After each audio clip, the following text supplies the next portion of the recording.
Good morning, everyone. My name is Alex Brockett. I'm the transportation engineer for Portage Engineering. And we're going to take you through our design with this final presentation here today. So first, we're going to start off with some general project information. This is just kind of a general overview of everything that we were looking at. So here you can see the site pictured. We've got down here, all of these purple lines are topography lines to show the elevation of the site. We've got a little bit of a slope from west to east as well as from south to north, which leads to these wetlands being up here in the northeast part of the site. So we want to avoid those when we're building and use this topography as much as we can. So we have our alignment coming through here, our two detention basins in the north and east sides of the site. Our building and parking lot is in the northwest here as well. And then we have a gas station down in the southeast that our structural engineer was looking at. And so our total project cost estimate is estimated to be $16,415,000. This comes from $575,000 from the structural engineer, $1,340,000 from water resources, $13,300,000 from the environmental engineer, and $1,200,000 from transportation. Each individual will go into their specific cost estimate later on. So now we'll get into some of the specific transportation work that I did. So we'll start off with a little bit of a review. This is my horizontal alignment I came up with. All the standards I used came from IDM table 53-9. We have a minimum radius here of 140 feet. As you can see, both of these radii fit. We've got the road running from Maryville Road over to Indiana Avenue. We've also got my parking lot here. We're required to have 140 spaces per the City of Crown Point city ordinances. This design accounts for 146 spaces. We've got our sidewalk and green area here just outside of the building. We've got 2 feet of green area outside of the building, then 5 foot of sidewalk, and then another 2 feet of green area before we get to the asphalt for the parking lot. We've got our handicap spaces down here and a loading zone right there. Up next, we've got our intersections here. For the new road, we tied into the existing intersection between Indiana Avenue and Hub Court, and the new road ties in just like that. That's going to be an all-way stop control, and it currently has an intersection level of service A. And then the bottom intersection is going to be my redesign of the intersection between Summit Street and Indiana Avenue. The only addition here was a right-hand turn lane for westbound approach on Summit Street. This intersection level of service is going to be the level of service C.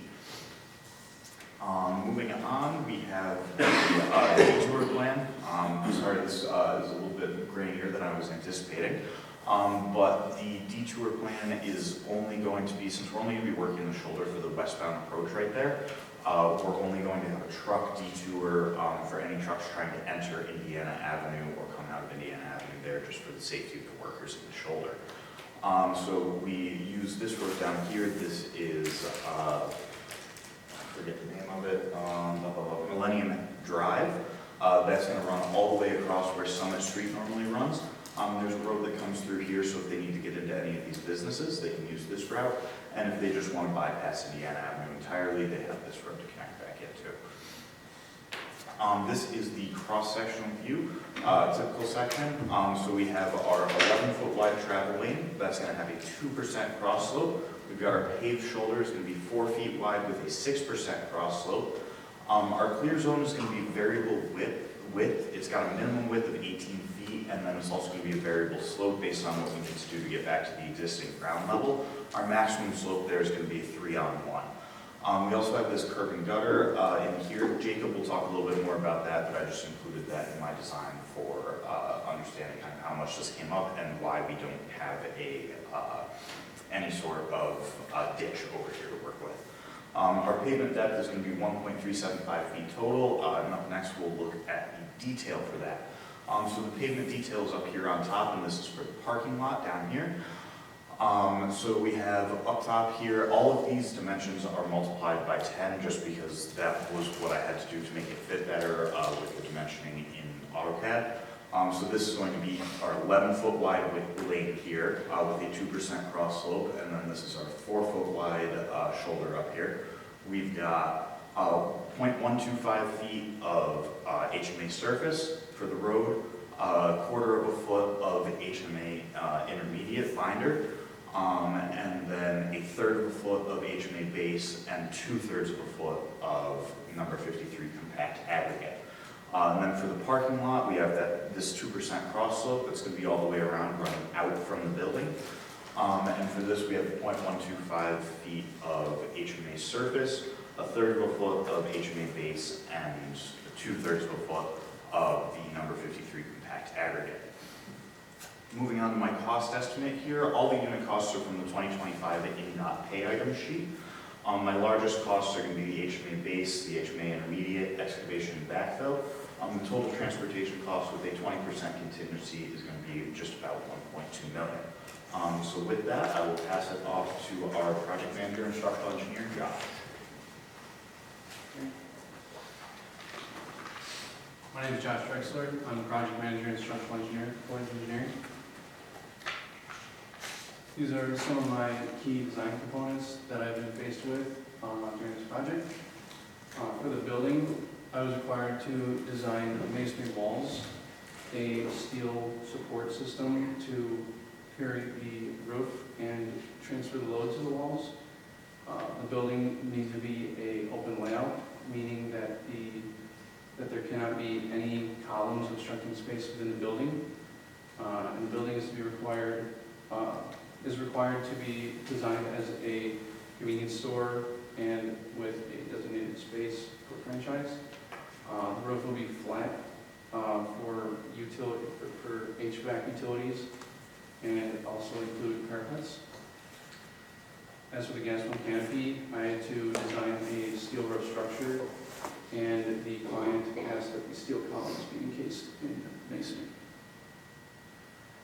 And with my past work with Riza Floor, I realized that I had used an incorrect snow load value, so I corrected that mistake by using the proper equations and then implementing them into my Riza Floor models, which resulted in a slightly different set of recommended steel shapes and sizes for both my structures, which I then had to recalculate, redo my calculations, and to double check that these new shapes and sizes would actually work. And after making these corrections, I could then move to designing Riza 3D models. Riza 3D would allow me to check the lateral stability and deflections while under seismic and wind loading. And the relative data shown was used as the setup for Riza 3D, and they were all gathered from the CEE hazard tool. The building did not require any modification, as it already proved to be a stable structure, while the gas pump canopy did require a small amount of bracing so that it was stable. Next, I moved into my connection details. This would include shear connection, moment connections, and beam-to-wall connections.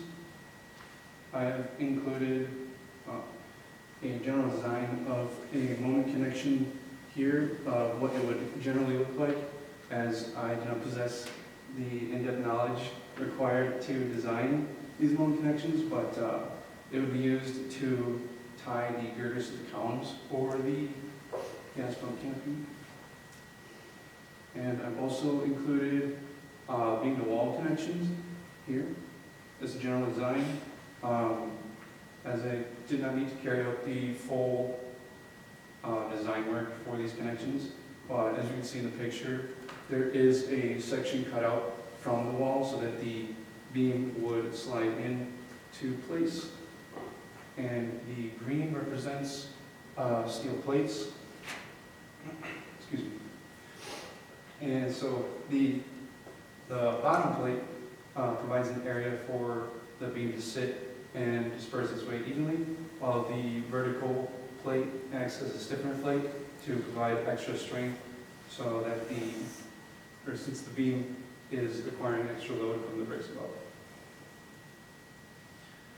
And finally, I included a general design of a shear connection here. I wasn't able to carry out all of the required calculations for this connection, since I'm currently learning this topic still in my steel structures class. And then I moved into looking at the design work for footing details for the columns of the gas room canopy. And as you see in the picture here, the green line shows the ground level, the blue is for the columns, and the yellow shows the depth of the frost line. And the biggest detail, the most important part of this is that the base of the footing is below the frost line depth, which I found to be about 5 feet for the Lake County, for the Lake County area. I was also not required to do the full design work of the footings, but they're need to be included. And finally, I wanted to go over my cost estimate. All of the line items and values shown were gathered from RS Means, and after finding my total, a 20% cost contingency was added, which gave me a rounded number of about $575,000, which does seem low, but this only includes the structural materials and some of the cost of construction. Other factors that may be included but have not been included were electrical, piping, HVAC utilities, and even possibly gas lines. With that, I'd like to hand it off to Jake. Hello, my name is Jacob Bailey. I am a water resources engineer at Portage Engineering. I would like to just quickly review the overview of the site. So I was required to manage water quality and flood control, water quality for this building parcel and flood control for this entire site here. For water quality, we have perennial pavement and rain gardens. Perennial pavement lining the perimeter of the parking lot and rain gardens in each corner. For flood control, we have a storm sewer conveyance system, and the primary control means are these two detention basins in the corner. I talked a lot about these BMPs in the last presentation, but I quickly wanted to mention that I was required to remove 80% of total suspended solids and 60% of the heavy metals in the water. And based off of that equations from the Lake County manual, I was able to achieve 98% total suspended solid removal and 93% heavy metal removal with the combination of these two best management practices. These are also expected to filter and filtrate at least 1 inch of runoff from the building and the parking lot. Moving on to the roadway drainage. The roadway was designed for the 100-year 24-hour storm per requirements for flood control. I decided to design a curb and gutter system with inlets along the road. I used the Indiana Department of Transportation method for inlet spacing. They provided a spreadsheet here, and this was primarily controlled by spread on the road. So Crown Point dictates that a minimum of 11-foot clear in each direction for travel lanes during a storm event. So with the 4-foot shoulders, I limited the spread to 4 feet across the roadway surface. And I decided to go with Indiana Type 8 inlets, and then a standard Indiana combined curb and gutter. So here are some standard construction drawings of the grate frame, the grate itself, and then the curb box for those inlets, and then the concrete curb and gutter. For the sewer network, the design was based off of Manning's equation. This was an iterative process where I first began by estimating the slope of the energy grade line, then choosing a pipe diameter, and iterating until the velocity in the pipes was below 10 feet per second per Crown Point requirements for concrete pipes, and that the slope of the energy grade line was below the ground level to prevent surcharging. Crown Point also dictated that 2 feet of cover be maintained between the ground surface and the top of the pipe, and then 2.5 feet when the pipes lie directly beneath roadway surfaces, and that was maintained throughout the system. Moving on to the detention basins, level pool routing was used to model the detention basin performance during a storm event, and the riser design was based off of orifice and weir equations. I've designed risers, rectangular risers for each of the detention basins, which is kind of fun actually. I enjoyed it. The water acts differently going through the riser as it comes up in height above the riser. So figuring that out was a little fun. Anyway, the dimensions for this eastern detention basin are 300 by 155 feet with 3-to-1 side slopes. It's 5 feet deep and maintains a 1 foot freeboard during storm events, and then the maximum outflow is 34 cubic feet per second. Finally, it drains into that northern detention basin. For the northern detention basin, level chloride was also used, and the same process was used to design the outflow riser. I was actually able to reduce the size of this detention basin from what I had estimated during the phase 1 design. So it is 259 feet by 186 feet with 4-to-1 side slopes. It's 5 foot deep with a 1 foot freeboard during storm events. And then the max outflow is 8 cubic feet per second. With a total watershed of around 50 acres, Crown Point specifies that outflow off-site has to be less than or equal to 0.2 cubic feet per second per acre. So that left me with a maximum allowable outflow of 10 cubic feet per second, and this 8 feet meets that requirement. And then finally, this drains to a connection point to the Grounds Point storm sewer system. Finally, for my cost estimate, most of my cost estimate was done using RS means. So that includes line items for excavation, installation, for rain gardens, for permanent pavement under drain, not the pavement itself. The pavement itself, I was able to find estimates for general asphalt. However, permanent pavement tends to be more expensive because of the mix that's used.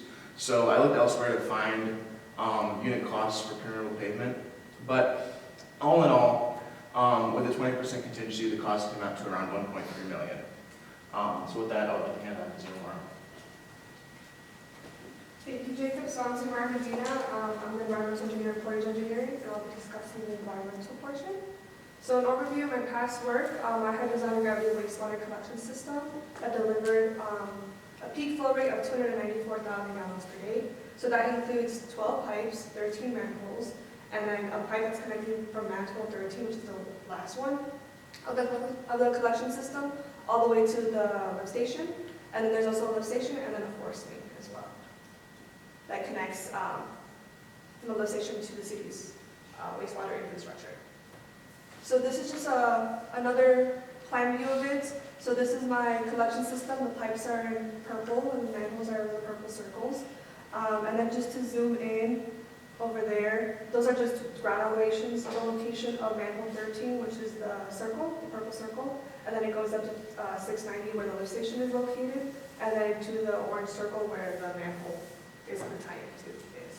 And then just so you know, the junctions are at manhole 2, manhole 7, and manhole 10. So I analyzed this by doing an iterative process of making sure that I satisfy 3 things. Velocity, which is from 2 feet per second to 10 feet per second. Covered crown with a minimum of 4 feet, just for cross protection. And then making sure that the hydraulic grade length is below the crown elevation, both upstream and downstream. And so that was a bit difficult because the terrain of the overall project site is pretty flat. And so because of that, and because I had pipes going that were branching out into the lower and upper parcels, I had some high slopes. So if you see here, most of my pipes are 8 inches in diameter. This is just translates to that. And then pipe 9 and pipe 12 are different. This one is 10 inches in diameter, and this one is 12 inches in diameter. And my velocities are within range, and my pipes are performing well. So those are all normal, no surcharging is occurring. But I do want to mention that we do have some high slopes on the first 2 pipes because they are, it has satisfied covered crown. So lift station design, you just need one single lift station to deliver the peak flow. And so there's this high-end pipe from manhole 13 to the wet well of the lift station. So our static head is 34 feet, which is pretty deep, but it's understandable for what I have currently. And then the total dynamic head is 37 feet. And the requirements were just making sure that when I was designing like the diameter of the wet well, that I was 18 inches minimum around each pump. Side by side. And there's 70% efficiency of the pump being used. So here, the pump that I chose was ground flow SL1 submersible pump, which is shown up here. And I just made a cycle time of 5 minutes, which is pretty standard. And then because of that, my well volume was 254.41 gallons. So this is just a performance of how my system will perform. We're like kind of in the middle of the curve, which is ideal. So then going on to the lift station, this right here is just an overview of the ground flow technical standards, SAN 12. So I chose a diameter of 6 feet to just satisfy my required active volume. And then from there, the Indiana Department of Health requires me to show the high water alarm, the elevation table for like the high water alarm, line pump off, leak pump on, pump off, and then the active depth. So I did all of those. So this one just turns on once it reaches a level that it needs to start pumping out water. This one is when the second one has to kick in. And then this is when that's like high water alarm and they need to both be working. So for cost estimate, what's included is pipe material, manholes, which include structures, and then also the rubber boots, which is just the connection of the manhole to the pipe itself. And then also excavation costs, bedding and backfill for both the pipes and the manholes. So I just wanted to mention for the pipe material, Ground Floor Technical Standards uses PVC SDR26. However, I use RSBs for my cost estimate for everything. And PVC SDR26 is a bit thicker than PVC SDR35, which is on RSB, so I just applied the 15% on top of that to account for it. And then I use ductile iron pipe reinforcement. So just a breakdown again of how it looks like for the bedding and the backfill. This is SAN 11 of Ground Floor Technical Standards. So I just had to make sure that I had crushed stone on top, that there's compact bedding in the trench, and then there's backfill by hand with an add-on for 6-inch layers of compaction for pipes that are under the roads, and then 12-inch layer of compaction for pipes that are in easements or open space. So then this just brings me up when I add that to my prepackaged lift station cost from RS means for the required flow, and then I also added the cost of the two pumps. It brings me up, because of those deep excavation costs, to about 13.3 million. And so that concludes our presentation, and we will now open to the audience for any questions. Thank you.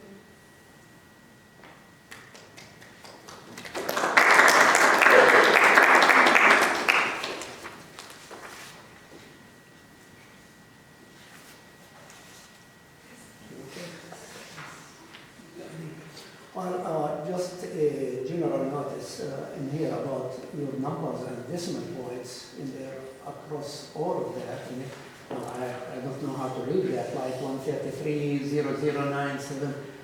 So I would say you said 13 million. Yeah, So that's what it is in here. Going back, and this is for the entire team, not just you, like the MR in here, because even started with, I believe, Alex, I saw like 4 decimal points after some of your numbers. When Jacob presented, I saw like for the riser, there are like numbers like 0.2534 without units, and so I did not know how they're going to build that. So the construction people, like with like 4 decimal points. So any quick comment about your dimensioning? Don't tell me AutoCAD gave you those, because you control AutoCAD, it doesn't control you. And there you can specify how many decimal points, and actually in most cost estimates, I think I saw that also, sometimes you do the pennies like 0.80, and then it is a cost estimate. So I was expecting you to round it to the next maybe like $1,000 or so. So any thoughts from the team about your numbers in general? I think it just might have been an oversight on our part, taking that into account, so I appreciate bringing it up. Okay, So, thank you. Okay, let's start with Alex. Alex, you mentioned that the radius, the minimum radius of that alignment is 145, correct? 140. Flat out. 140, okay. Yeah. 40 feet in there. So what's the actual radius? Because I'm comparing what you presented with Leah's radius. And so practically at that time, she has an S shape, a little bit different, but I expect your radius is larger in this case because you have more of an inflated S shape. Yeah, so I had two different radius. There you Go go. back to that slide. So the first radius as you're coming over, sorry, let me get back to it here. The first radius is at 190 feet, and then the second radius is at 328 feet. So this one obviously has a little bit wider of a radius than this one up here. This is just to allow myself more room to ensure that I'm not encroaching on the wetlands up there. I'm not sure I'm reading this correctly. I would expect that the radius of the first curve will be higher given the shape rather than a tighter one like for the, this is you have like more tight second radius in there. Am I reading this correctly or you have them labeled incorrectly? This curve is a little bit tighter. This one takes, because this is not fully a curve. The curve starts right about in here. We're at a little bit of an angle to ensure that I'm intersecting this road at 90 degrees. So since our curve doesn't start until in here, this one is a little bit tighter of a radius. This one, the curve starts somewhere around there and then has a wider radius to come around to get to this 90-degree intersection with Hub Court. Yeah. And this is what I was referring to, your dimension, so 190.289. Except maybe we are at the digital age where things being done by instruments rather than people. So to some degree, okay, I'll leave it there. Josh, I think snow loading in there. How did you come up? Because I actually looked at the hazard tool, and I could not come up with your snow loading. So how did you come up with this like 31 point something snow loading and different snow loadings for the building and the canopy? So the density of snow would come from the ASC hazard tool, which for the area is just a flat like 50 PSF. But then to find the correct snow loading on the building that would be applied would come from an equation that involves the risk factor of the building, the thermal coefficient, whether the building is heated or unheated. I think there was a couple other factors in there as well, but they're all dependent on what the building type is and location as well. Did you account for the drifting, especially for the canopy? So when you have snow drifting as it comes down and accumulation at one end compared to the other end? I was told that since the whole top of the building with the canopy and the building is just flat, that I didn't really need to worry about any kind of drifting. I thought you mentioned there is a parapet, so there is a wall actually on the roof. So it's not going to let the snow get off this roof. Isn't that true?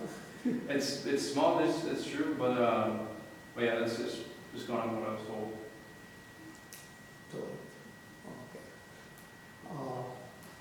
Okay. In here, yeah, I'll stop. I'll say again, thanks for all the work you've done this year and good presentations. Alex, only a comment. I would stay away from saying 2/3 of a foot and 1/4 of a foot and go to inches, because that's what the industry is going to ask is it's 8 inches thick or 4 inches or 3 inches, not 2/3 of a foot. Anyway, just a comment. Thanks. That's it? Okay, yeah, I got some questions. You mentioned at some point that the rating still was a C. Can you go back to that? Yeah. There we go. All right. Can you discuss a little bit about if this is a project to like improve the area, is that okay to be at a C? And is that just based on like current like numbers, or does that have any future prediction? Yeah, so to address whether the C is okay, that's in the City of Crown Point standards, that's the minimum, is that with accounting for the traffic that you're going to have in the future, you must have at minimum a level of service C. And so this is including the traffic for the future. If you remember back to first semester, so a while ago, there was all the math we did on the traffic impact studies based on all of the parcels being developed out. So this is including all of that. Thank you. So I had some questions. So I guess the on your lift station, from the high, from when the pump kicks on to when the pump turns off, was that like a couple feet or something? Is that typical? I thought it would be higher, more than that. You said when it kicks Like when the pump, from pump on to pump off? Is that yeah, correct? yeah. So I think I just accounted for between like 1 and 2 feet. I didn't go any more than that because my diameter of my wet well, of my lift station is 6 feet, so I just Okay, didn't do it for anything more than that. okay. Do you think it would make sense to have a larger diameter and maybe some bigger pumps that, and you could take them, because you had all kinds of storage space above, right? Like Mhm. the ground level. I don't know. I just was surprised to see all that Yeah, all that, yeah. space I above. think and- I can take into consideration Yeah, next time for Okay. any redesign, but I just stick to like what I saw from the okay. Thanks. And then Jacob, just a comment, like you said you're 97% total suspended solids removal. I know you're following the Crown Point equation, that method. Maybe you're going to, not going to question that, but I don't think you're going to get that with, because there's going to be small particles in there, right? That are just, like, the second practice in series is not going to achieve the same level of removal as it would as if it was first, right? So, Yeah, that makes sense. and then, gosh, I was going to ask a question about something. Now I forget. I don't remember, so I guess you're off the hook. Okay. Any other questions? Okay, thanks.